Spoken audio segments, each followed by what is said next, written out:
Soufisme, purification, excellence, science du cœur, spiritualité.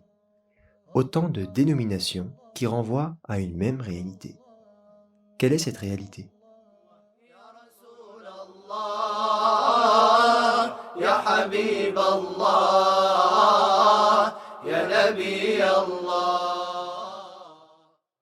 La religion de l'islam est constituée de 3 niveaux qui sont résumés dans un hadith authentique largement connu sous le nom de hadith de Gabriel.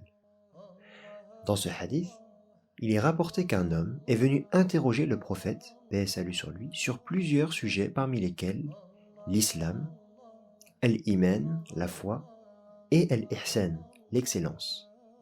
Au terme de cet échange, nous apprenons que l'homme n'était nul autre que l'ange Gabriel venu, selon les propos du prophète, paix et salut sur lui, enseigner aux compagnons leur religion.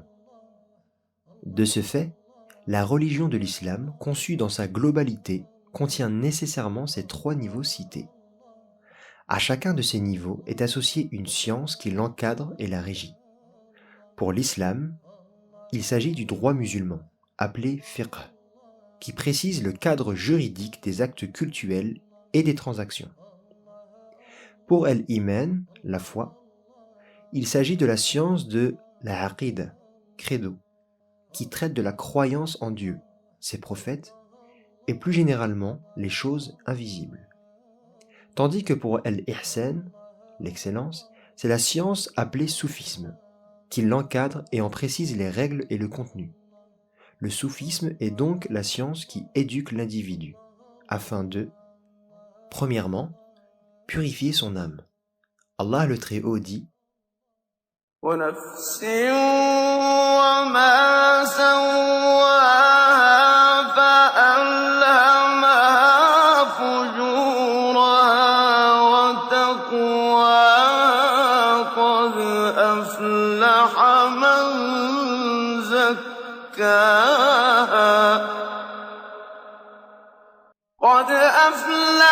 مَن زَكَّاهَا وَقَدْ خَابَ مَن دَسَّاهَا.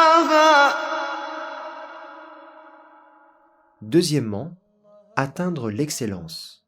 Dans le hadith de Gabriel précédemment cité, l'excellence est définie comme étant le fait d'adorer Dieu comme si on le voit, car si on ne le voit pas, lui certes nous voit.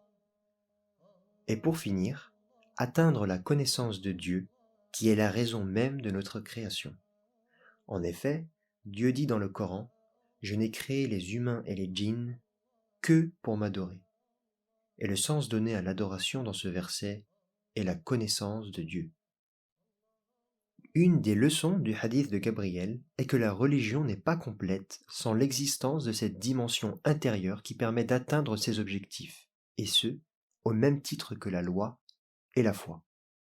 Dans la suite des vidéos, nous allons donc décrire les principaux sujets auxquels s'intéresse cette science du soufisme. Pour cela, n'hésitez pas à nous écrire dès maintenant dans les commentaires.